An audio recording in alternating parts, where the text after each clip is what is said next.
வல்லபாய் பட்டேலை படிப்போம். நம்முடைய அருமை பாட்டன் செக்கிழுத்த செம்மல் வ.உ.சி.யை படிக்க மாட்டோம், வாய்ப்பில்லை. வீர பெண் என்றால் சான்சி ராணி, நம்முடைய வீர பெரும்பாட்டி மானமரத்தி வேலு நாச்சியாரை படிக்க வாய்ப்பில்லை. வீர பெரும்பாட்டன் தீரன் சின்னமலையோ, கூலித்தேவனையோ, மருதுபாண்டியரையோ, அழகுமுத்துக்கோனையோ, சுந்தரலிங்கத்தையோ, வெள்ளையத்தேவனையோ படிக்க வாய்ப்பில்லை. பெரும்பிடுகு முத்தரையரையோ, பண்டார வன்னியரையோ படிக்க வாய்ப்பில்லை.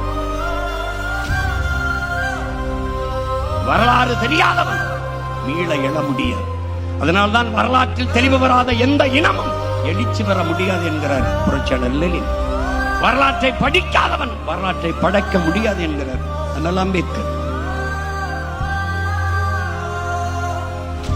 வரலாறு என்பது கடந்த கால செய்திகளை சேமித்து வைக்கிற ஏடு அல்ல, அது நிகழ்காலத்திற்கான அடித்தானும் எதிர்காலத்திற்கான உயிர் தொடரும் என்கிறார் ஹிட்லர்.